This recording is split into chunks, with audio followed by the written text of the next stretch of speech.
listening to In-Fisherman Storyline, North America's top voice in multi-species freshwater angling. Here is your host, Thomas Allen. Doug, thanks for letting me chase you down to do another one of these. I'm excited to dig into more stories, as you are, I can tell. Yeah. So the last time we talked, we got the story of, your early days in Iowa and your time with Toad Smith, and those are clearly important elements to what transpired at In-Fisherman. But what I really want to start talking about is the early days putting together a magazine. Today everything's so instant, so fast, right? We have email, we have text message. You've got all these FTP sites, and you get people responding to assignments quickly and whatever. But back then, how did you make an assignment? Who did you know? How did that work? Oh, well, it was a people intensive process because, so how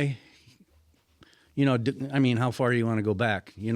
Say 81 was when I got here. And at that point, the staff was relatively small, but it increased in the next 5 years. So by the time 86 rolled around, I think I was working with a staff of like 8 here. So, and you had just more people doing more things because, and the magazines were bigger. We were putting out, the classic magazine today is 68 pages. And that's what it boils down to. That's what you have. The formula is advertising plus subscriptions plus newsstand sales. And most magazines didn't make it. And so another story there. But so you had this relatively large editorial staff, like 4 or 5 other editors, or 3, let's say 4, by the time we got to 89 probably. But we also had editorial assistants. You had to have people typing. That was an intensive process. Were they typing because stories would come in handwritten, or were they just copywriting? Or? Rarely handwritten, but a few would come in like that. But typically it would come in. Eventually, you might get a disc, but basically you'd get a hard copy typed article. So then that you either would edit on that, or you'd give this to the typist to type on legal paper. Typically, it was double spaced, and then you would edit hard. Do hard editing on that with a red pencil and give it back to the typist, and she would crank out another copy. At some point, we always had in the old days, and what you still need to now, and I can't believe that magazines get by without copy editors. You've got people who are intensely engaged in the details of what's on this paper, and you cannot do adequate justice to the process of actually doing the, whether it should be where he or she or what, all that process. So, but you have to. So that's where we're at today. But it's a dangerous process to be without a copy editor, I can assure you. Which one of us is the copy editor here? Well, we're all supposed to be now copy editors, but it's not something that most writers. Like Hemingway was apparently a classic in that he despised people editing his work. But when you dig deeper, he still had copy editors too.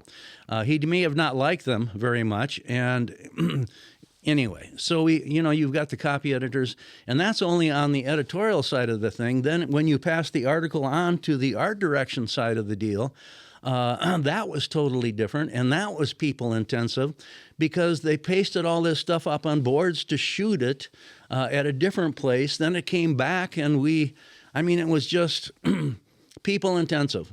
And so when you say shoot it, like they're literally taking a picture of the hard laid out article. Yes, it with was laid glue out, tape. It was laid out literally. And our art director, James Nagy, could speak better to the actual process, but it was literally laid out on not cardboard, but stencil board of one kind or another, and eventually had to be shot via camera so that it could be then passed on in a stage that could then be finally gotten to the printer, and they could take this, which was film at that point, basically. And yeah, so then we would go make the trip, every magazine down to the printer, to make sure that when the first copies came off that everything was right, which was largely ceremonial anyway at that point. So it was a very different process than you had today. Did you have did you send out letters, or did you make phone calls when you were looking for new work, and they had a deadline to be delivered, right? Obviously deadlines probably mattered way more then than they do now. But no, the deadline actual process is probably pretty much the same. But contacting people and the back and forth, which is so easy today because of emails or texting or whatever, was, slower. It was a hard letter that had to go out, and it took 3 days to get there and another 3 days for your response. And how often in those days did you have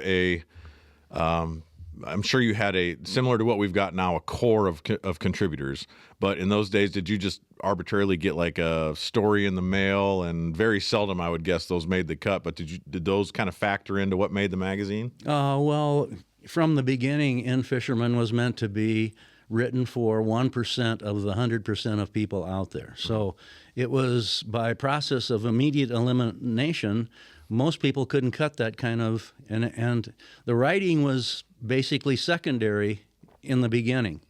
So if you had someone with great ideas, so much the better if they could sort of put that into some form on paper, but typically a lot of the stuff was rewritten.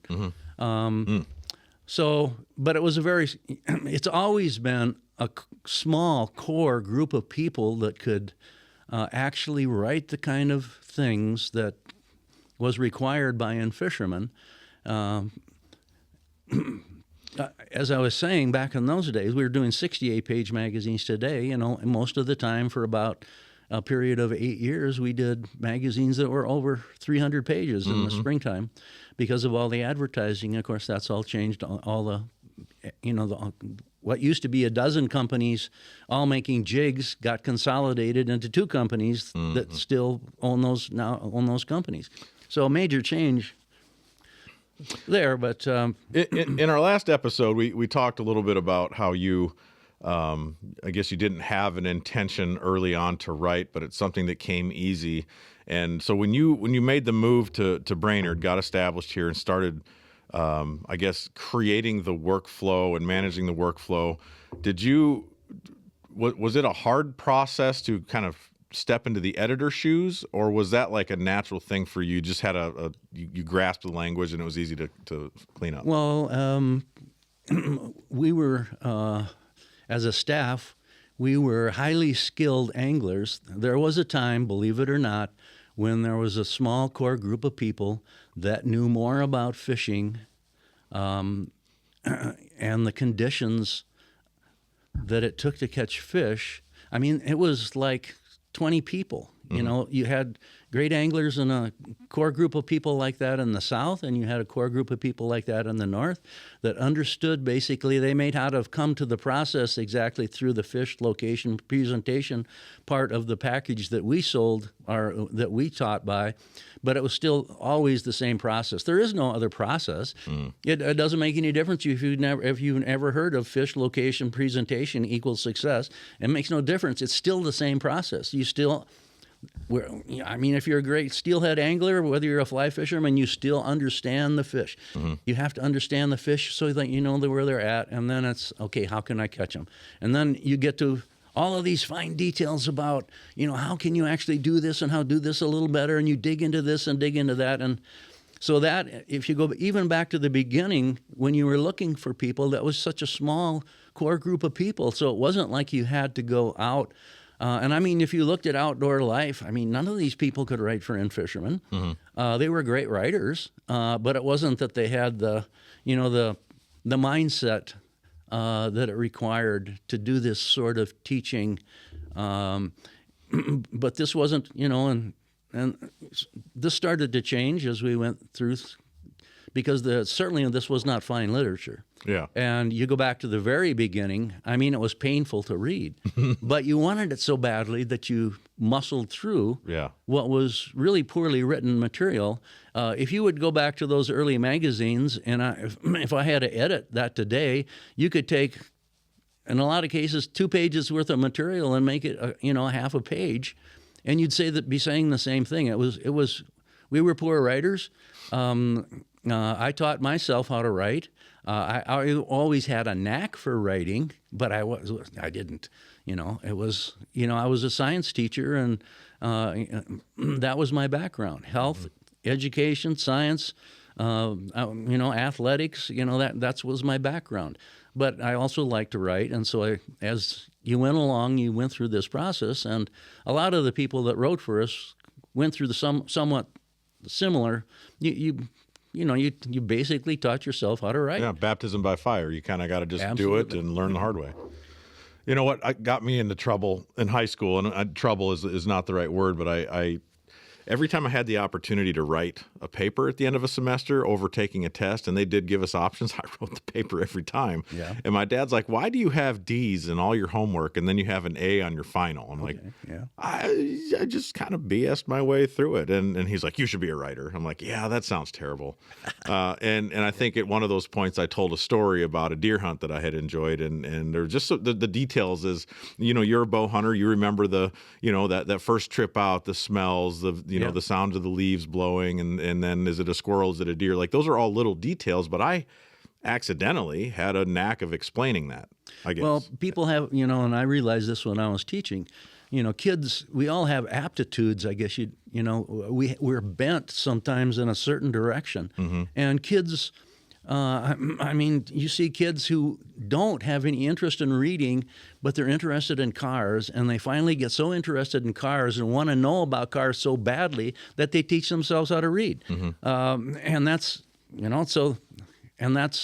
the people at In-Fisherman were bent in a certain direction. At least many of them were, and the people who wrote for us was the same thing. Well, you said something a minute ago that I find to be very true, that you wanted it so badly that you muscled through the style of writing or the textbook type, the way it was put in there. But the nuggets were in there, and they were plentiful. And that was during the time, as In-Fisherman is constantly referred to it as the discovery years of, right, like finding new ways to catch fish, or everybody's coming together. But I guess in particular, was there a style you established? One of the things I learned a long time ago from Kurt Beckstrom at North American Fisherman is that we had a style book. We had a internal dictionary, right, of fishing terms that may not play out in the work or the regular world. Like we, as an example, at North American Fisherman, rod tip was one word. At Bassmaster, it was 2 words. What is it for you? Rod tip. Be 2 words. 2 words. But it could be just as well. It was and that's the beauty of, once you finally understand the English language, you also at some point understand what you can do to it. Mm-hmm. And that's part of the writing process too. And part of what you're talking about is part of that process. It's a matter of, a weed edge, not 2 words, one word. Mm-hmm. Okay, well, when you write it 50 times in a magazine, if you use it once a year, weed edge makes sense, 2 words. Mm-hmm. But if you write it 50 times in every magazine, it makes perfect sense to make it 1 word. Yeah. So we have the same thing. There's an element of I don't want this to sound at all condescending, but there's an element of our group of people, our fishermen or hunters or everybody that lives for the outdoors. I think there's a perception. And this is not a true perception, that they're kind of backwoodsy, they're kind of ignorant, they're kind of, whatever. But I think as we've gone through the process, and yours is, way earlier than mine, but you find the opposite to be true, that they're very scientific based in their approaches. And they, you may go to a country home and some guy's got a homemade wood splitter. You're like, what in the hell is that thing? But it works like a charm. There's everybody seems to have a level of innovation inside of them. And if it's to survive or it's to learn something new, they're going to consume it or do it in whatever way that makes the most sense. Or if there's only one option to learn from, that's going to be their path. And to me, In-Fisherman was kind of that singular education that was available that I want to learn more about catfish. I want to learn more about smallmouth bass. Well, if you want to learn the basics, if you want to learn the nuts and bolts and then dive deep into the science, I can't think of a better resource to have pulled from. Well, and that gets at one of the main bases for In-Fisherman is the science has always been at the core of the writing and just basically everything we've done. That was always what I brought to the table as far as interest was how can we take this science that is so remarkable but so distant from what these anglers can get at, and how can we bring it to these anglers in a language that they can understand? So that's always been at the core of the magazine. Science is the heart and soul, basically, of where we get our ideas. When you have science in your back pocket, you never want for new things to write about, whereas if all you do is look here and there, you're limited in what you can do. But with science leading the way, basically, you've got innumerable things that you can always be getting to. That's a good point, and I've said it in the most recent issue of the magazine, something I wrote, that it's a cliche, but there's always something to learn. And I think even today, that doesn't stop. I have not seen a decrease in the opportunities to learn something new, even though we're this far along in the sport. Of course. And I think that's one of the beautiful things. But the writing side of things, I want to stay on this for just a second. I feel like even with today's generation, as they are more digital, they're more immediate information. They carry phones, they carry laptops and tablets, and everything's fast. There's still an element with my kids that, we showed up in a magazine. If my son, I think he's got I talk about him all the time on here, and I'm sorry, but I'm not sorry. He seems to have a natural knack to write, but he doesn't like it. My daughter really likes to write and does a good job. And I'm like, okay, so are you guys learning how to type? They're like, no, there is no typing school or typing class right now. Yeah, that's amazing. It is weird. But did you know how to type? Did you kind of work your way into it? Where'd you learn that? Well, I took a high school class, Okay. So when I was, 16 years old. So. And it stuck? Oh, sure. Okay. Yeah, once you type, you can't, it doesn't go away. I can't see, like my dad, bless him, he uses his fingers, but I took a high school typing class. I got a D+. D as in dog. That's because you have big fingers. I'll take that. But I was able to type like 60 words a minute, but it was, again, I didn't do the homework and I got a pretty good grade on the final. But I for some reason, that class, despite how much I hated it, stuck with me through college and into, I didn't finish college, of course. That's an interesting part of my story, but I did continue to write. And I feel like I want anybody that listens to this or anybody that has any passion for the sport to consider writing, because in the days of working on a magazine, you're writing cut lines for somebody else's photos or all the stuff that you have to do that's not as much fun. It's a big relief to sit down and write a story. Do you still find satisfaction in that all these years later? Oh, I love to write, but it's extremely hard work. People don't realize how difficult it's painful, at times. Sometimes it comes easily, and as I have gotten older, I also realize that I have gone through periods in my life where your life is more vibrant, maybe. You're doing more things. You seemingly are more alive, and you write better. And I can't write like I could when I was 45 anymore. And I don't know how to explain that, but it's this, you got to be there, and I'm not there anymore. I'm not 45. So I write differently. And so I couldn't write the catfish stuff that I look at some of the stuff that I wrote, and I thought, how did they do that? I have no clue and anymore. Mm-hmm. But it's, the written word is still, I don't know. It's how can you go without this? I don't know myself. So I don't understand the process whereby the kids today aren't immersed in a story like, whether it be Hemingway or Jim Harrison, one of my favorite writers. These people are just immense talents. And What was a Jim Harrison book or story? Who is he? He's a generation before me, basically. Great writer, grew up in Michigan. He was of the class of people that there was a sort of recently done Yeti film on the boys as they were this kind of rat pack group of like Thomas McGuane, who was another great writer, Jack Nicholson ran in that crowd. So it was kind of a wild bunch, but they were all great and creative people. So he was first and foremost, I think, to begin with, a great poet. I never read a lot of poetry, but I did read some of his, which was remarkable stuff. But then he started to do novellas. So one of my favorite books was one of his later ones called The Road Home. Just classic novel stuff. I think he may have been part indigenous, or not indigenous, but Native American himself. I'm not quite sure without looking back. But he always brought that sort of mix to the deal. So settings in Nebraska, sometimes, and back in the day. So long story, but all you have to do is Google a name now. Yeah, that's right. But the written word, I don't think is ever going to. Despite our digital development, I think it's still very important to be able to communicate with people. And the one-on-one conversation, that's something you can have. But if you're going to send an email to somebody, you need to not appear like a dumbass.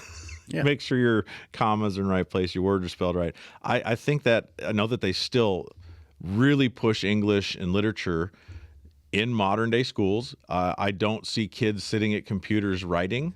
I don't know that that's not happening, but what type of inspiration did you pull from? And these writers are examples of that, but was there another level of inspiration that you had as a writer to make sure that your stuff was really good? And as you aged, right, it changed. It kind of reflected your life, but what was your regular drawing inspiration to stay fluent at the keyboard? Well, the way I got into it, obviously, was my curiosity about the science once again. And so then I had to put that on paper, and that's where the writing first came from. Later, once I had some sort of talent at writing, that's when the connection to stories also entered the mix for me. I like to tell stories. I'm not a good verbal storyteller. And I'm more of a calculated, when you sit down to write, that's a calculated process. And once you've got something down, you also recalculate by going back and looking again and again. So it's a very calculated type of process. And the storytelling, like with the catfishing, for example, you could bring into the mix what you wanted to get across. Okay, there's a continuous series of riffles, holes, and runs, and that's how you delineate where the catfish are. But there's always these stories to be told. Walking up and downstream, you capture the essence of where you're at. You don't see anybody else here. In the early days, it was wide open fishing. There were no no fishing, no hunting signs anywhere back in the day. You walked down the stream, you saw the farmer in the field 100 yards away. You waved, he waved back to you. Okay, have a good time. It was wide open, and so just to tell that story after the fact that we now are where we are is to be nostalgia. Bring back a certain sort of this was the way it was, or that kind of thing. So there's all kinds of tact to the various kinds of writings. I want for this portion of this discussion, I want to inspire people to write. I don't do it to inspire somebody necessarily, but I want that to happen. But I remember reading and being inspired. I remember, I've read way more of your stories than you want to hear about, but to be able to connect with that, I think, is why you dive into that deep technical speak, because you're like, I remember I had this problem, here is my solution, or this is a direction to you finding your solution. And it's not like you're going to just get the answer right in your face. I'm not reading for entertainment. I'm reading because I want to soak up as much information as I possibly can. And so if I'm going to be that kind of consumer of writing, then I want to make sure that or that type of consumer of reading, I want my writing to be of value and as jam-packed full of information as possible too. But if you're teaching a class, if you're going to walk out of here today and go to the college down the road and you're going to talk about getting started at writing, what would be the first 5 minutes or the first introduction to writing you would tell these younger people? Oh boy. Yeah, it's deep, and that's what I wanted. But I don't really know that I know the answer to that. I think it would go back to, again, this thing about aptitudes. How are you bent? What turns your crank? But you can't, but that's not the essence of teaching them how to get to the writing. That's the essence of teaching someone how to learn, and maybe along the way, if you're passionate enough and you are also bent enough in that direction to put something down on paper or to tell stories, it wouldn't be for everyone. It's just... So I'd have to think about that more than I can just off the cuff tell you how I would teach someone how to write. But I don't think I could. You still feel today that writing is as important as it's ever been? And I don't really know the answer to that either. It is for me and my world, obviously. Mm-hmm. But I can't sit in your son's shoes and say for sure that is the next, if that's the thing for... how they get their information. I don't see it ever going away. Well, the great stories are the great stories, and they have to be told on paper or digitally is basically the same thing, I suppose you'd have to say. So, I don't think that'll ever go away. But, getting back to the In-Fisherman thing. Yeah. So... And it's hard for me to put dates on a lot of this stuff. But basically, there were large-scale changes during the 1980s, leading into the 90s. And along the way, there were different publishers. And the people changed in many cases. In the 1980s, Larry Dahlberger's here, and he was a brilliant, not only an angler, but, he was a gifted theoretician, basically. Win his own way. So we had all these other talents that would come from time to time and make an impact on In-Fisherman. But on the editorial side, it was mostly a journey towards finding great writers who had something to say. And then again, this core group of working with this core group of people. I think if I have over the years beyond the writing that I've done and whatever else I've done, maybe the best talent that I have had would be to manage this group of people. Each magazine is like a little symphony, you might say, or it's because the writing has to be great. And we always, in the magazine, we promise people that you're going to get a largemouth article, a smallmouth article, a pike musky article, a walleye article, a catfish article, a panfish article. So you go looking for these writers, and then you have this time of year that's ever changing. You go from, the spring into the summer, and that kind of thing. So it's looking for people who can write something uniquely and bring this voice to this then chorus that comes together that is this magazine. And so that's basically what an editor-in-chief in the final analysis does, is make these assignments to people that that can pull this stuff off, and then it all comes together, and then you have to put it together. So it's this constant process of making sure these people know what they have to write, letting them then go tinker and shoot photography, et cetera, so they have a year to work on something, then having it all come in, and then having an editor like, and Rob Newman is the one who does most of this today. Mm-hmm. He is the final settling torch, you might say. When the stuff comes in, here you've got this guy who is a fisheries professor, doctorate level, sitting in judgment of this writing as it comes in. And it still would be nice to have a copy editor, but you still need someone at that point then that sits in judgment of the writing and has enough of a clue about what the audience is like and what they'll tolerate and what they won't. Is this logical? Is this paragraph make sense? Does it follow? Mm-hmm.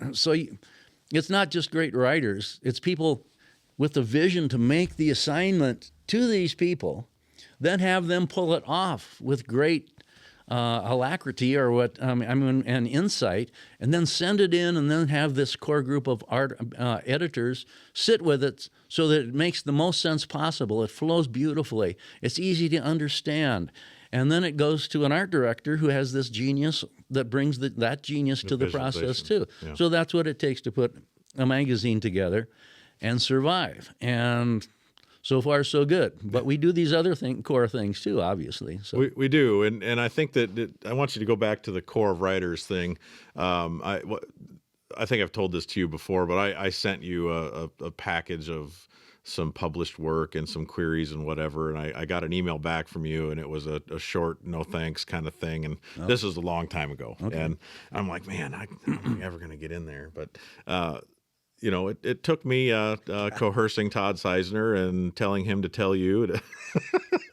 No, but you have a standard and you have an expectation, and a lot of that stems out of the commitment to the guys who've contributed to this magazine for so long. And you do, obviously, and I respect the heck out of it, have a loyalty to these writers and these contributors. They've been here professionally, they've gone to freelance, however their career path has gone, but like you believe in them wholly, and that shows in every article. Who are these guys? Well, and that's what you have to do. So if you're, that's with like Topol, the cover artist. My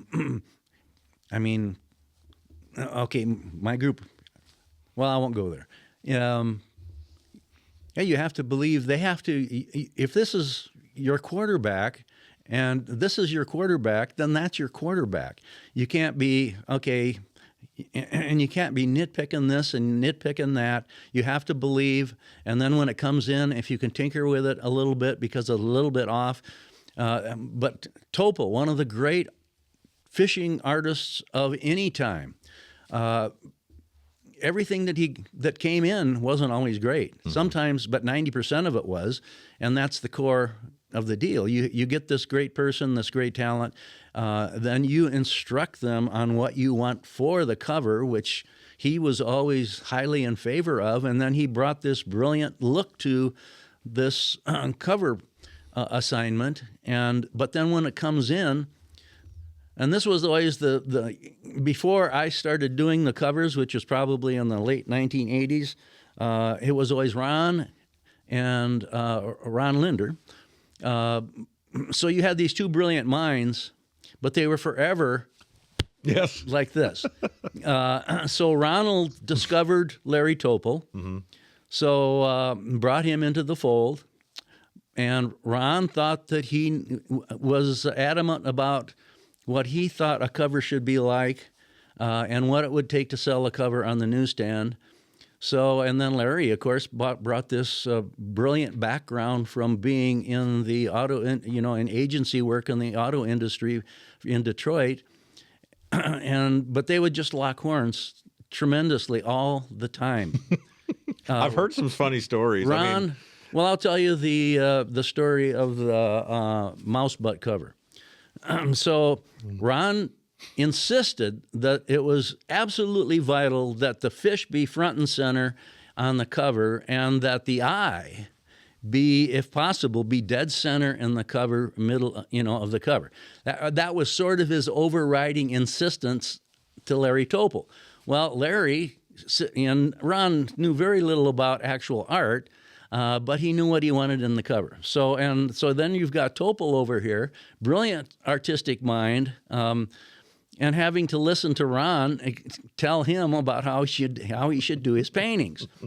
So Larry would send in the painting, and he quickly realized that if he sent in the painting too early, Ron would nitpick and get back to him and say, I want this change, this paint. Okay, I mean, that took like Larry about 2 months to figure out, well, then I'll send the painting in late enough. So, and Ronald, on the other hand, was classic, always late anyway. So it didn't work. Eventually, both of them gave up on, Ronald gave up on trying to do things on time and gave me and I'm habitually, if you're not an hour early, you're late. Yeah. That's the kind of guy I am. So anyway, it came down to, at one point, December magazine. Ronald wanted this unique painting of a bass eating a mouse from off of some cover or something like that. So Larry gets the cover deadline. They're back and forth, arguing tremendously at this point. I think this is about 1986, but I'd have to look. So the cover doesn't come in, and we're like, we've got 1 day to get this cover, and or we won't have a December cover. So the cover comes in, and we open it up, and it's the mouse. The mouse's bunghole is dead center where the fish's eye is supposed to be. Yeah. So the mouse's butt, and he's a classic painter. He's got detail. Yeah, it's the rusty bronze sheriff star right there. Yeah. Yeah. So, and the bass is off to the side, so he's sticking it to Ronald with the mouse butthole cover. Did that run on the cover? Well, we had no choice. Yeah. And it wasn't that bad. No. And most people would say, "Oh, that's cool. That's unique." But to not know the backstory. Yeah, you'd had to know the backstory. So I love that you shared this story, because we've already recorded the podcast. We're going to run it here in a few weeks, 3-4 weeks, and we had Jim Nagy and Chuck Beasley sit down. Oh. And we brought a bunch of Topol art out. We're going to call it the Ode to Topol, and we lost Larry this last year and just did so much for this, but I'm not going to go get that picture because we showed that picture in that podcast. So like, your timing is excellent. Your version of the story is way better, by the way. They were like, well, we heard they were short on time and this is what ended up. But that is the epitome of, I guess, the old thumb the nose at the editor. Here's your work, run with it. But the other funny part to this now is that piece of art is in the bathroom facing the toilet. Right, that's right. So if you're in there doing your work, you can look right at that thing. But that's the kind of history here that I'm really digging at with this whole podcast, because there are stories that make. Every one of these covers has a story to tell, and I'm not going to give so much away about the podcast coming up about Larry, but I can't think of an artist that holds a candle to his work. It's second to none. And I think it's because he was a fisherman first. Well, a fisherman and a diver, and but not any diver could take photos and then see what he saw, and then to see where the fins were and the eye was and how the fish was actually positioned. Mm-hmm. I mean, you can shoot that, but most people still don't have the vision, mm-hmm. and then much less the talent to put that on paper. But a lot of the things he did was dependent on a photograph that he took. And he would take thousands and he would often get a dead fish and put it on and position it on a pole or on something and take photographs of this. And it's, so a huge amount of time going into the detail that it required to actually do, so then he'd have a sketch, probably, a pencil basically, and then he'd start to paint from there. That was basically the ongoing process. But like I said, some of the paintings would, we'd all gather and the paintings would open up and they always would have a unique smell to them too, because he was a pipe smoker, but then he also dabbled in other things. from time to time. And so you would open up this package and it was like, holy moly. And then you'd look and you'd see and you'd make a judgment about, and you'd see the brilliance, or sometimes you would say, holy moly, what the hell is this? Yeah. And you'd want to say, it's like you're, sending your quarterback out there and he has a bad day and you say, how in the hell did that happen? But it happens sometimes. It happens to everybody. Yep. And but as you're talking about believing in these people, you have to then let them do what they do, and it's not always going to be total brilliance. Mm-hmm. But the reason you didn't get in was because we had somebody already there, and you can't nitpick these people and say, well, this isn't any good. You've got to run with your team. Mm-hmm. And that's as true today as it was back then. And if they're brilliant, most of the stuff will be brilliant. Well, and it kind of carries a element of a timeline, right? Where it's not necessarily part 2 in the next issue, but it might have a general relation to the previous story or previous numbers of stories. And that whole timeline is something that you've had to manage, where the cover largely reflects the theme of the magazine, or obviously if there's a smallmouth on the cover, you can expect a pretty cool smallmouth story. And I would imagine that in the days of having Larry create the cover art, you probably had to have a magazine theme in mind before it got done. Yeah, the cover was always based on what was going to be in the magazine. And so and then you were always thinking, well, in the old days, the newsstand was more important than it is today. So it was always this, well, what would be nice on the newsstand that also is pulled directly from the magazine? So from the beginning, before even my time, when Ron was doing the covers, that was the basic deal. Mm-hmm. It was take a article from within and give the assignment with about 2 months to go, so that he'd have a couple months to do the painting, but it was always based on one story that was in the magazine. So the other wrinkle here, this is a little bit of a zig here I want to take. Was there an effort to have the television segments relate to the magazine when it came out? Was that ever a process? The process at In-Fisherman, and this is part of the process of realization that in order to stay in business, this is a business. Mm-hmm.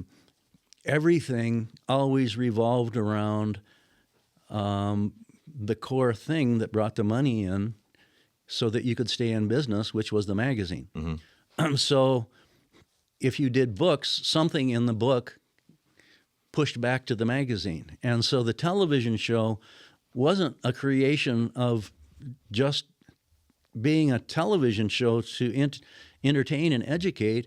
It was part and parcel to push the magazine. Mm-hmm. So they weren't necessarily connected in the sense that, they were connected in the sense that there would always, the television segments were always finally based on something that you knew, so sort of magazine based in a sense, or at least based in the knowledge that you had that might eventually relate to something that would be written. Mm-hmm. So that you could never separate them, but they were not necessarily one tied to the other than the fact that all of the television stuff was created to push back to a getting you to pick up this magazine and buy this magazine. Well, and the cover was the first thing you saw, and that was the goal, right? That sold you to pick it up, and then you couldn't walk out without having it. Just there's such a valuable, tangible connection between a hard copy magazine and consuming things, and I have an opinion on that. We live in a digital age where you have a lot of content created online that would never see the sheet of paper or any type of hard copy, and I think the way we consume things digitally is less labor intensive than it is if you're holding up a magazine and looking at it physically. And I don't mean to say that it's easier, but you're not as engaged, right? You're not in it. Whereas the magazine has this art component to it that really takes you in, and you're flipping pages and you got to adjust it so you don't have a glare, or you don't. I feel like the commitment to reading an article forces you to open your mind a little more if it's in a magazine. Well, some of the digital stuff is so incredibly bad. You've got so much, and it's changed a lot. It's gotten better.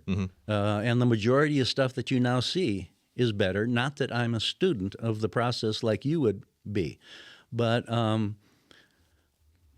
the magazine, on the other hand, is from the beginning to the end, it's totally calculated.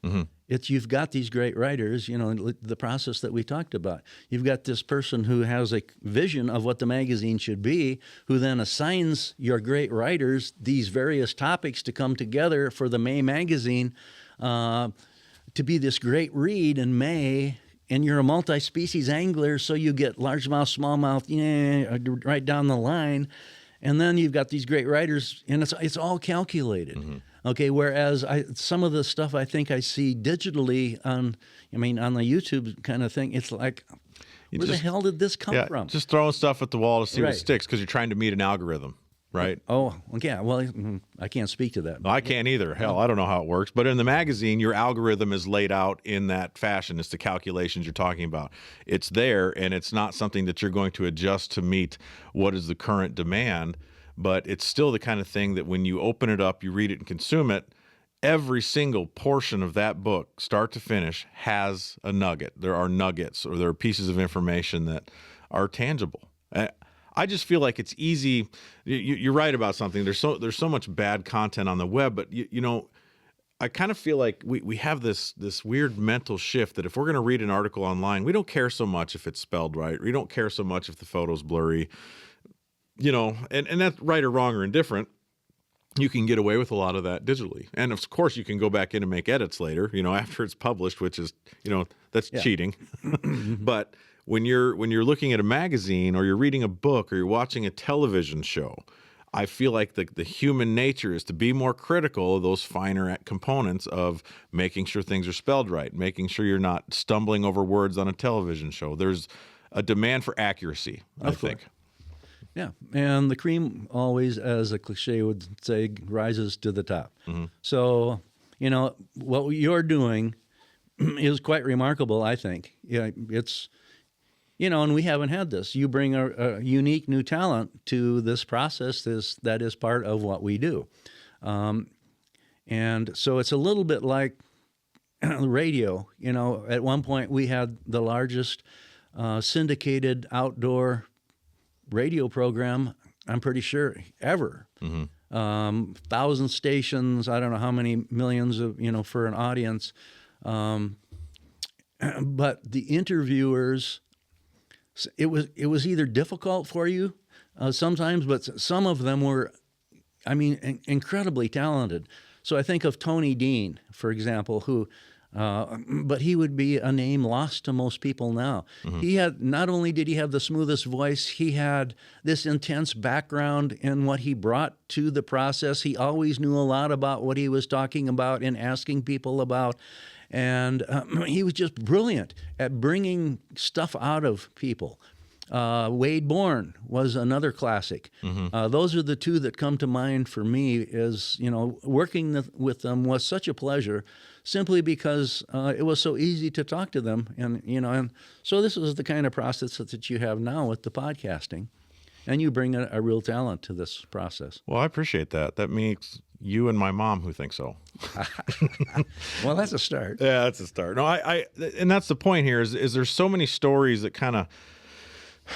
I don't want these stories to be lost. And there's conversations worth having, and there are parts to this progression of 50 years of In-Fisherman that we're celebrating this year that, yeah, great, that's 50 years. And I don't even feel right saying we are celebrating 50 years because I'm not even 50 years old, Doug.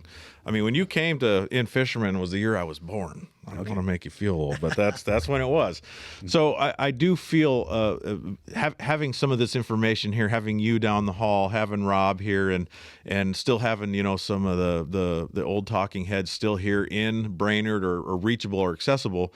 I feel obligated to try to tell a story that's engaging, that captures an element of what we went through or what the industry went through to get us to 2025 and 50 years of In-Fisherman. And I think we could do hours. I mean, I know I'm going to put you on the spot here. I know when I ask you to do this, you're like, yeah, I don't know. And you'll do it to make me happy or whatever, but you're the only one here that has the insight.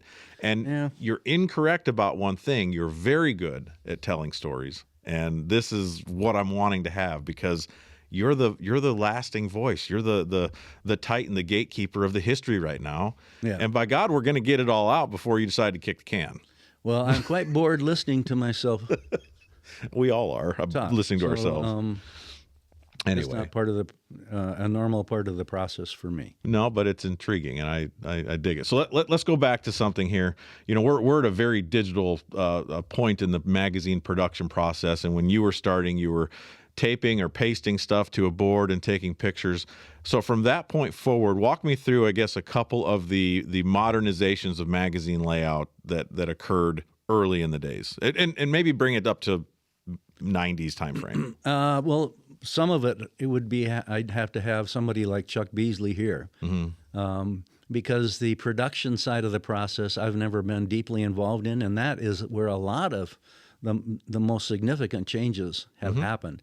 So from doing this paste up process and then this photographing these paste ups and bringing it to a film process, and then going to doing the same thing and putting it on, the old hard discs, to the process where now it's just, so I can't address that part of it. What was your editing process then like? I mean, if you, I remember we would get first, second, thirds, and finals. That was generally the process of editing a magazine, and that was a hard copy piece of paper that we marked up with colors and everything. So yeah, well, so you had the initial article that finally was put in, and so there would be 3 or 4 back and forths with this initial written piece of work, where you would edit, and then if it was a rough edit, it would have to be typed, and then you would edit again, and then they would type again, and then you would edit again.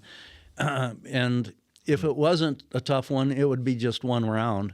And then it would go into what was called a galley, which was an actual on-paper page of writing that would look somewhat like the article, but the article wouldn't have photos in it or anything like that. It would be the writing. So the galley was the written part of the process after the initial article was edited. And so then you edited with the red pen on there, and there was an editing language that you used, and so then this went back to be retyped or digital. By this time you're doing it. Well, what was it?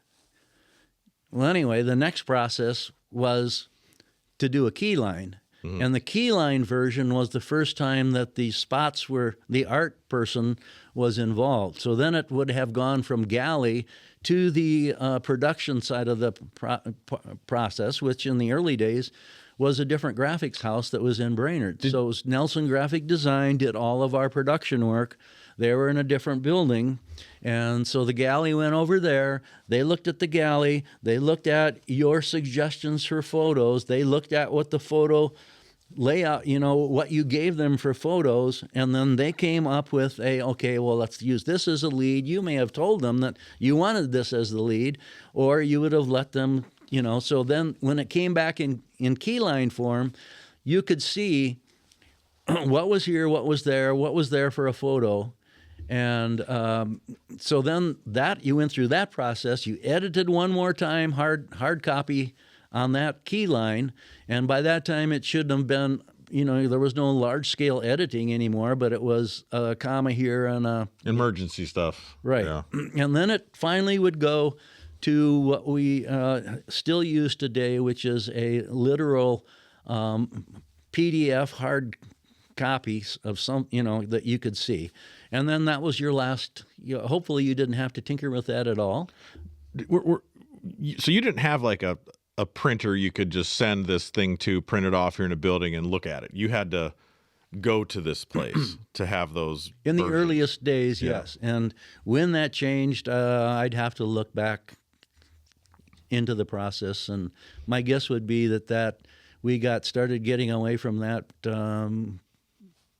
fairly late in the process. So in the 2000s, probably. So 20 years ago, 25. I still struggle with, I'm curious what you think about this. If I'm going to give a good, clean, objective edit to a story, I need to have a pen and paper. If I'm expected to be the same, accurate at the same level, I don't feel like I can do it on a computer screen as well as I can with paper. Have you found that to be an easy transition? Do you mind doing it on a screen compared to hard copy? What do you prefer? Well, I never did do the writing hard copy much. It was always typing. I mean the editing process. So you have everything in front of you. You got sheets of magazine proofs in front of you. If you're editing hard copy compared to doing it on a screen. Yeah, I always wanted to have hard copy. Mm-hmm. Do you still do that? No. Because some of this is, the writing has also changed. The writers have gotten better. Mm-hmm. So if we get a PDF comes in or a Word copy, a Word copy comes in, depending on who the writer is, I will either print that out, but it'll still be on the computer. It won't be necessarily hard copy. But I'll do it in rough form first before I actually put it into a form that would be sort of magazine-like. Mm-hmm. But most of our writers, we can just take it and stick it into what the actual process is going to be. So it's shortcutted a little bit. Mm-hmm. Well, I mean, you master your craft over the years, and I think writing is something that I would certainly believe that the quality of the content and the accuracy of the content gets better the more that you do. So you kind of got to stay engaged with it to kind of keep that skill up, as with really anything. But as the years have gone on, we've gone more digital, and I don't mind necessarily editing on a PDF or if it's in InDesign, and I think I'm going to make sure I have a sit down with Chuck and Jim, because there would be a neat conversation of the hard copy transition to the digital layout program. That's something that we'll get into, because that is a paramount period in the magazine world that things became a little bit more manageable. So if you're looking at a body of work at a period of years, perhaps, in the In-Fisherman archives that particularly stand out to you as you need to go back and read these if you can, what would that be? What time frame would that be? Nothing specific like that comes to mind. It was such an ongoing process. It's not like you have to go back and read this copy of this from 1986 necessarily, although if you were doing an in-depth look at, say, finesse fishing, then you could go back through the magazines and tell a historic story about how this developed. Mm-hmm. So if you were to talk about the Ned rig, well, before the Ned rig there were Ned rig type riggings that go back many, many years before that, originating with a jig worm, which is a jig head and a worm body, which goes back even before In-Fisherman into the 1950s. Mm-hmm. So if you were to, but as a general measure of you have to read this to understand In-Fisherman, you could pick up any number of them. Any number of magazines, so I'm sorry, but that doesn't connect for me. No, that makes sense. I mean, you do have options to learn. I guess when you're looking at your tenure here, the progression has always been finding new ways to catch fish and presenting that to your readership. So, I mean, it might be you better just start at the beginning. I don't think we're going to talk anybody into getting the first magazine and reading every one cover to cover, nowadays. But no. There's a value to understand where what you read today came from. Of course. And that was those days, the 70s, 80s, and 90s, the discovery years of In-Fisherman. Well, every magazine you pick up is a distillation of all those years, all of the knowledge. And every judgmental sit-down you have with every magazine you do is a product of what you've seen before and what you've assigned to the writers, what they bring back to the process. And so it has been that ongoing process, and each magazine today is a distillation of where this all came from. Mm-hmm. So looking back, you've been here 40 years? Because we did the 50th anniversary issue, I know the answer to that. This will be my 44th year. 44th year. Here. I've been writing for the magazine for 47 years. Mm-hmm. It's a long time. Yeah. Lucky. We're indeed lucky. I want you to tell one more story here. And again, I feel free to roll your eyes and sigh at me. I totally get it. I do want to sit down again and talk about your first jump into the television scene and then where we're at today. I mean, I don't know how many shows you've done. Hundreds, I would assume. So No. That'll be Thousands. Thousands? I think. Okay. No. It's probably way more than hundreds. Well, certainly hundreds, but anyway. Well, that's another conversation. I'll let you off the hook for a little while, but we do have to do this again tomorrow morning. So you're going to do 2 podcasts in a row, but that one's totally different. That one will be fun, which this one is too. But so you talked about the Ned rig, and if there's a defining moment where you see a product that kind of makes a splash, pun intended, on the industry, the Ned rig is certainly one of them. Basically every plastic brand nowadays has a profile that works in the Ned rig application. But our very own Steve Quinn coined the term the Ned rig. Right. Why don't you talk about that? Well, first of all, we go back a long ways with Ned Keddy. Mm-hmm. He was one of the first field editors that we had. So I got to know Ned like 40 years ago. So he has been that relationship, and I haven't fished with him a lot, but we do this back and forth. And then when I hired Steve Quinn, I should say, hired Steve Quinn in 1989, my thought process was I need somebody to do bass literally, he came to do the bass, and then, of course, he was a fishery scientist, so I wanted that to be part of the process. Anyway, so he spent more time back and forth with Ned than I did, mm-hmm. But we both realized how Ned was bent and what he was doing, which was always this oddball insistence on still using a Cardinal 4, and this rod that was, and so on. So the process basically started, if the writing, Ned's original writing on the Ned rig, which wasn't called the Ned rig at that time, was in 2010. I gave him the assignment in 2009 to write about what he was doing to catch bass in these cold water environments in Kansas, in these reservoirs that are heavily, heavily fished.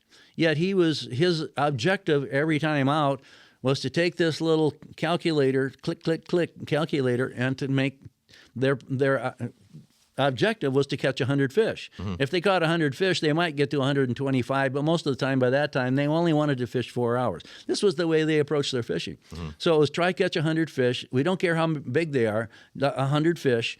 And so we saw what he was doing and how many fish he was catching. They weren't impressive fish, but it was impressive numbers. Mm-hmm. And he was doing this in the dead of the winter, damn near every day of the week, the whole winter long. Mm-hmm. So pretty remarkable, and thought it might be worth a story. So Steve and I are back and forth on this. So maybe 2006, 2007, we're talking about this. We were talking to Ned, 2008. So 2009 comes. I said, well, let's do this. And Quinn says, yeah, okay, fine. So I assigned this article to Ned to do this, how I fish in the wintertime, type of thing. And so he writes this article about how he fishes in the wintertime. And part of the process is he went through this process of delineating from this worm to this worm to this worm, and finally, and Ned is also the tightest wad in the whole world. And so the whole process of finally seeing this elastich material, which you could take and finally stick on a jig head and catch 100 fish with that one lure. Mm-hmm. Okay, that's Ned. Okay, I got my Cardinal 4 here. I got my whoopee rod here. I could do better than both of these, but I don't want to. The Cardinal 4 doesn't have a spool on it. It's got, like in the early days before any of you knew this, most of the spinning reels had an arm this long that would pick up the line and then spool it on the reel. So he's got his Cardinal 4, which isn't that smooth anywhere, modified back to how the old reels used to be, which is to take off 3/4 of the spinning, what is it? The line guide. Yeah, the line guide. Okay, okay. So Ned goes through this, and he's, if anything, as detail-oriented as anybody, because his career was to be an archivist at the University of Kansas. So the archivist takes these magazines and they detail every doodad in the article and stick it and then archive it in here so you can get it later. So that's how detail-oriented he is. So there's 4 drawings. He has 4 unique. So the lures are one part of the process, but how he retrieves them is the other part of the process. 4 retrieves outlined in this article. So here the article plays 2010, and one of the most remarkable covers that Topol has ever done.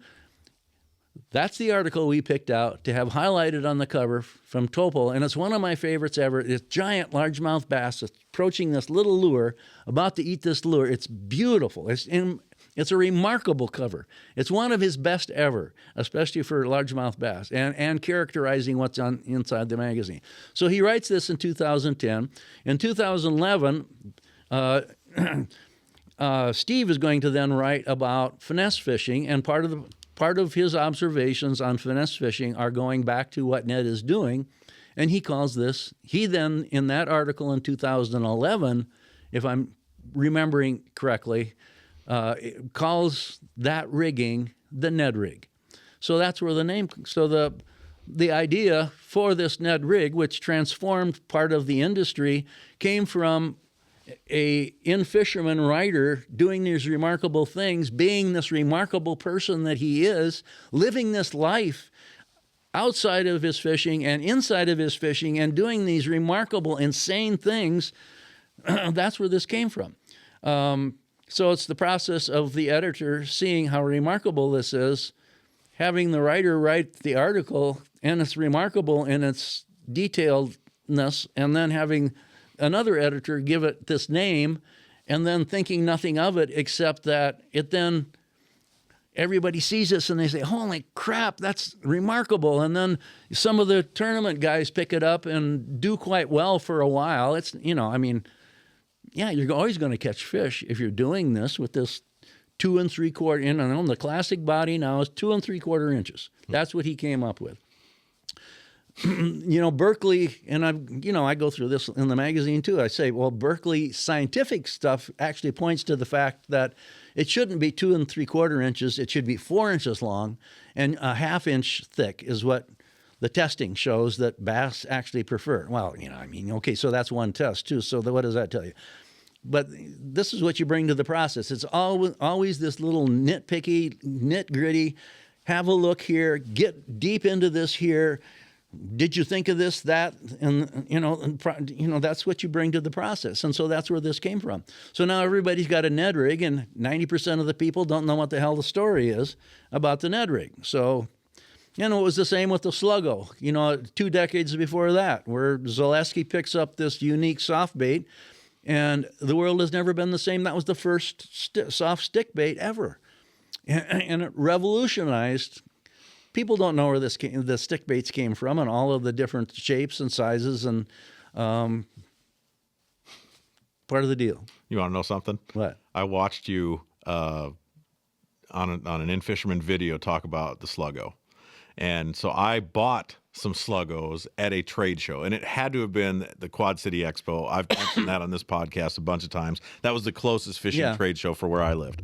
And I still have those Sluggos because I'm scared to use them because they're the last ones that I could find. Yeah. But the funny thing is, Doug, is I learned how to use that on the lake that you and I like to talk about out west of here. I learned to use it on that lake. Okay. And it was unbelievable. You're right. It's like they'd never seen anything like it. Of course, now there are variations. It's more the fluke. It's, there's a tail here, whatever. But there are a handful of lures. If I'm gonna rig up for a tournament anywhere in Minnesota, in fact, really the Coosa River with a spotted bass, Gunnersville, yeah, absolutely.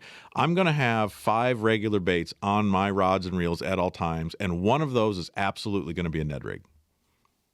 Because it plays here, it plays in the south, it plays in a river. It's a great river bait. But Ned will tell you, without blinking an eye, that the Ned rig is nothing more than what came 30 years before that, which is a finesse style.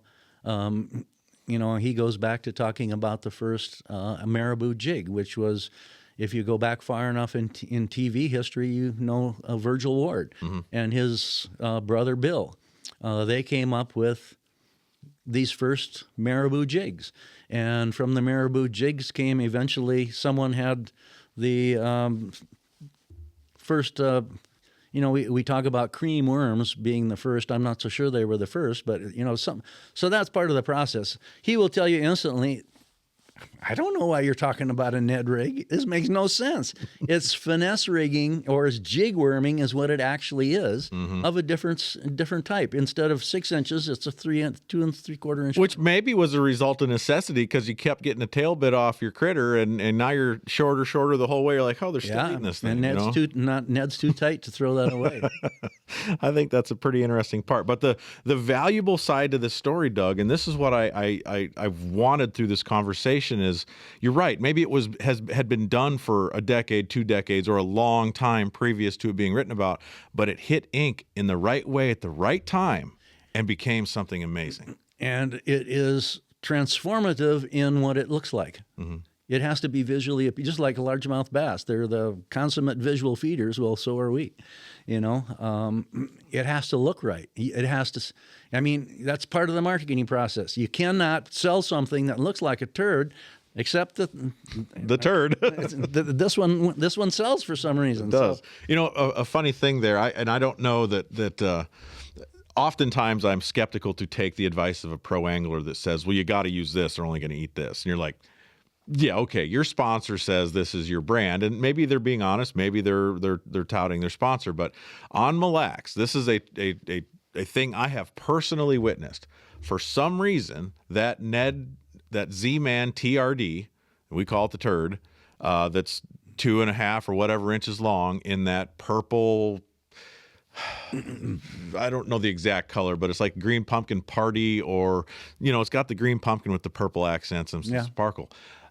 That Ned performs better than anyone I've ever used out there. Now, that's not to say, hungry smallmouth's going to eat, right? But this is the part of the unique, cool part of the fishing process is that's your take on, that's what you come away from, and someone else will. Yours is probably very different. Not very different, but a little bit. Well, there's not anything very different about one Ned rig to the next, of course, but it. Subtle things, but like the. And I have written this last year after having used the Ned rig that, I think the little paddle tail swim bait that Berkley makes, and all of the companies actually have a product like this. I call it a grinder paddle tail swim bait, which Berkley's model is the Power Swimmer. So it's a how do I describe it? Little paddle tail swim bait. So it's the Berkley one is there's one that's 2.8 inches, and then there's a 3.3 incher, which is the one I use most of the time for smallmouths. And if you rig it right, it has 3 movements. So the head actually goes like this, while the body goes like this, and the tail is then paddling. So it has 3 unique movements, and I think that's why that rigging. And it's not just for smallmouths. In the larger size, 3.8, and then the 4.3 great walleyes, they catch everything. So I actually think that, for me, fishing in the same waters that you're fishing the Ned rig, I do better with that rigging there at 3.3 inches for smallmouths. I call it the beat rig, or beats a Ned rig. So that's where I bring to that's what I bring to the. That's a great way to put that. Can you tell me one more story? I don't know. I think you can. Will you tell me one more story? I'll try. I don't know. I want this. We're zigging and zagging here, but I've always wanted to ask you about the JMac jig in the musky world. And I know you love to musky fish. You've spent a lot of time with the greats on Lake of the Woods, like Dick Pearson and Doug Johnson. So you're dealing with responsive fish there that generally in those days probably would not often turn their nose up. They'd show up. They're still muskies, but a lot more pressure today has changed that. But you've been renowned. You're the musky jig legend, the guy that started doing that. When did you find that jig? And you're like, oh man, I got to try this for muskies. I'd like to know that story. So before the JMac, we go way back to jigging for muskies along weed edges in the 1970s with reaper tail bodies on a jig head, on a wedge head jig. A guy by the name of Tony Portencaso made this all quite status quo at the time. And so there was also a creature body that we put on the back of a lead head jig. So the process was already ingrained in me from my fishing in the 70s to do this, and I caught a lot of fish doing this. And these two bodies were unique to the process to begin, but as you moved along, this was before there were the sassy shad paddle tail body was actually introduced in 1979, but it really didn't catch on, and that style of body didn't catch on for a long time after that in larger sizes. So Berkeley had a body called a power pogie, which was meant to be, and a lot of times it's just as usable in freshwater.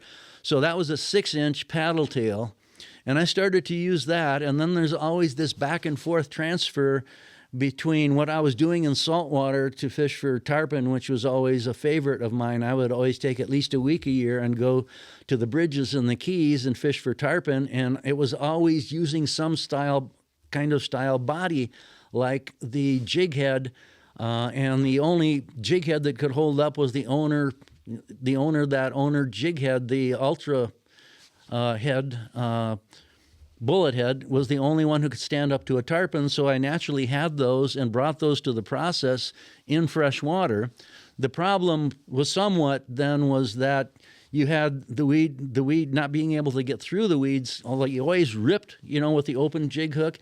Okay, so when I saw the JMac jig, it was just a natural connection to me to say, well, if we're using this to catch muskies, I can put one of these bodies on there, lay it flat, and so I took a power pogie, which at the time, I'm thinking this is 2000.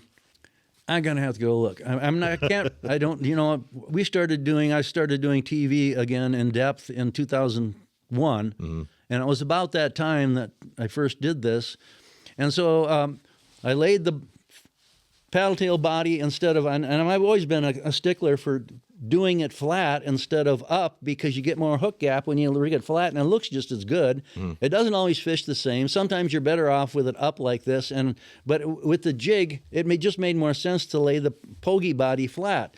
So here you've got the JMac jig is a classic but larger than life skirted jig, but the weed guard is very soft and would never come through timber. It did come through weeds quite well. And so you've got this bass-style skirted jig, but in an 1.5 ounce size, now with a pogie body of 6 inches rigged on there flat, which was quite a large package by jigging standards, and so you need a pretty heavy rod to do this. So I took, and I don't know, but it was just one day I went over to this lake to the west, and it was like the 4th of July, and no one had ever done this before. And on my first cast, on this classic spot, on this classic stocked lake, I caught a muskie. It was like a 44-inch muskie. I mean, first cast. It was like 2 cranks, and I've got a fish, and boom, and the fish comes out of the water. Holy moly! So, and that was the start of it. And so then we shot it on TV a bunch of times, and there were some alternatives to that style of jigging, but that's how that got started. And then what happened that also is part of the story is that then I took that over to Mille Lacs, which at the time was a water full of muskies. So you're talking, let's say 2004, 2006. You've got all kinds of fish along weed edges. You can't go there anymore and find a fish in these spots. You won't see a fish in 5 days fishing the same spots that we fished on Mille Lacs. Okay, but so Garrison Bay weed bed, and there's no secrets anymore. I mean, the Garrison Bay weed bed was full of classic cabbage weeds. And cabbage weeds are the best of the best because they're farther apart. They've got beautiful cover in large leaves, and there's nothing better than these for drawing fish. Well, they were full of walleyes too. So I was principally fishing along the Garrison, that weed bank, which is in 11 feet of water, maybe as much as 13, depending on the year. And then there was another classic spot in Wigwam Bay down to the south called Bechter's Flat, which was also a large, immense bank or shoal, you would say, sort of soft bottom, but sort of hard bottom that was also full of cabbage. And those were classic muskie spots. I caught 50-inch muskies there, many 50-inch muskies jigging like that there. But in this process, I was also always catching walleyes. I mean, and walleyes, 5, 6, 7, 8, 10 pounds, not 10 pounds, 8 pounds, let's say, up to that point. They would be eating this, it would be gone. So here you had this 7-inch bait. These fish were chowing this thing down. And so that's where the jigging and the weeds came from. And so now I'm starting to put a time frame on it because the first jigging for walleyes in the weeds with a big jig head like that was like 2002. So we're probably talking for the muskies 2000, before I was, so about 2000. And then you go through this process, which is part of the story. You're trying to tell people how this works, and they're making fun of you because it's crazy, And you still get this today. Anytime you write something and you put it online, it's this, you're going to get grief. So I learned early on, okay, fine. I would, like online, I'll offer one explanation, and then, okay, after that, I'm not no longer in the game anymore. But so these people for 10 years, they're making, you're crazy. You're full of crap. It's just, so anyway.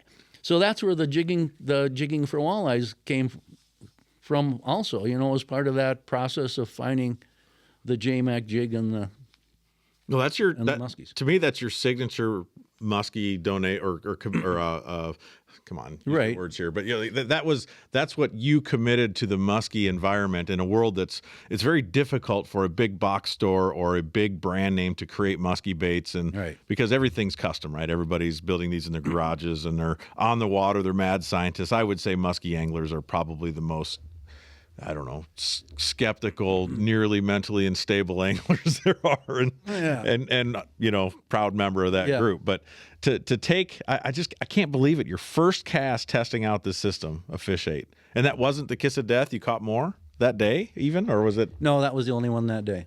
But did you question it then? Though you're like, oh, maybe this is an accident, or no.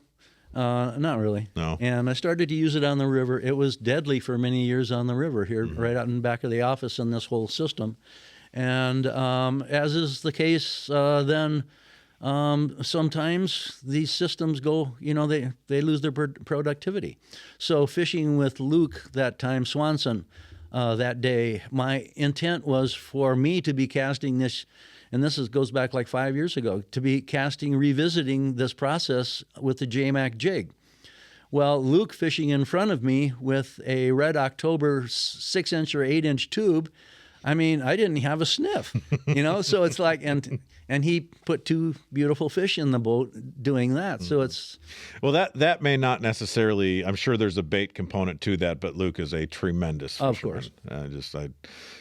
He's so much younger than me, and I'm like, how the heck do you know this stuff? But there's a lot of talent in the front of the boat there too. But I've always wanted to hear the story. And was that were you doing the sideways swim bait in general before that, or was that kind of the genesis of that too, or for tarpon maybe? Is that how that? There certainly probably was before that. The plain jig hook that I was talking about earlier on the reaper body, and then the plain jig hook and the creature body. And then whenever I first saw these larger paddle tail bodies, then I would have naturally put that on a jig head.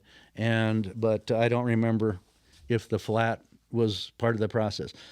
It's not always better.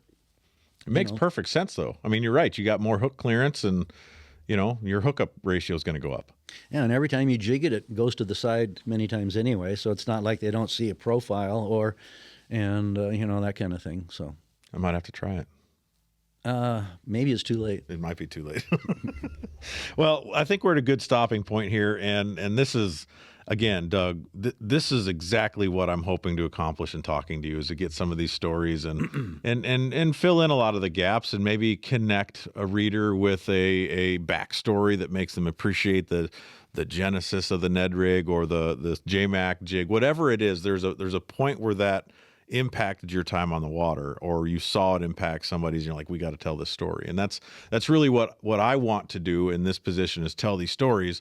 But I want to finish it with one final thought from you. And if it's 2 sentences, it's 2 sentences. But I want to invigorate, I want to inspire writers of this generation to start to put, we'll call it pen to paper or fingertips to keyboards. I want you to talk about how important it is to share fishing experiences with friends, with family, or with a magazine. Why is that at the essence of what we do? This group of there's so many tremendous anglers today versus, as I mentioned earlier in this cast, there was a small hardcore group of people in the early days that knew more about, if you took me or any of the other staff members to a lake that we'd never seen before in those early days, we knew more about the lake already, never having been on it, than most of the people in the area would know about the lake, having fished it for 20 years. That existed at one point. That's no longer true anymore. Like Luke, and there's all kinds of people. Some of the guides that we fish with, I don't know the tournament guys very well, but I know that some of them are immensely talented. But this is the status quo today. And it's the same on the writing side of things. I did not bring any particular. I brought some unique brilliance maybe to the early part of the process, but I'm not by no means uniquely brilliant. My intellect is not off the charts. It's pretty average. It's this want to do this and this want to bring this to people. And some people have this desire to tell people these things that you've learned. I don't know where that comes from. It comes from some place that you can't it just happens. And the inspiration was this thing that we do, which is fishing. From the earliest age, so there's going to be people that come to the process late. There's going to be people that come to the process, as we did, very early. Where does it come from? I don't know. It bubbles up from deep inside, like watching a cat watch birds outside the window, And I'm going to, just sing, and that's so. Embrace it. Whatever it is that, and I've never thought that it's all that I'm the movement to get kids into fishing. Okay, that's fine. But all kids don't need to be in fishing to succeed and be uniquely, tuned into life. There's all these kinds of things. That's what you bring to the teaching process. You bring out these aptitudes in these people, what they love. If it's cars, okay, fine. If it's, hot rod cars, or if it's fishing, and then if it's fly fishing and not conventional fishing, okay, just do what you love and bring some intensity to the process if that suits you, I guess. So I don't know anyway, there you go. No, that's what I want. This is good. Doug, you tell a story that is, as you put it, and I know you don't like to hear this, it's uniquely brilliant. And we have to keep doing this. We're through a second segment, much longer than, well, actually, we're dang close to exactly as we did last time. But what I want you to envision this end product to be is, it's an audiobook. The commas aren't right. We've got some, whatever. We don't worry about that. But you're sharing some experiences that a lot of people, that we can laugh about in the office. But I want that to be something we can all laugh about, because whether we're creating the magazine, whether we're shipping the magazine, or we're picking it up at Walmart or whatever, everybody has a component that they they derive their passion from. And if In-Fisherman today still inspires people to go fishing, then that starts at your desk. It starts at Rob's desk. It goes across Jim's office. It goes to the printer. All the hands that still touch it today make sure that the end product is inspirational, it's beautiful, and that it's clean. And this is the next step in that process. So, and I immensely appreciate what you are bringing to the table here. So, well, thank you very much. I just love to run my mouth, and I have a good face for radio. There you go. Doug Stange, thanks for being here today. We will catch you again on another episode of In-Fisherman Storyline. Thanks, everybody.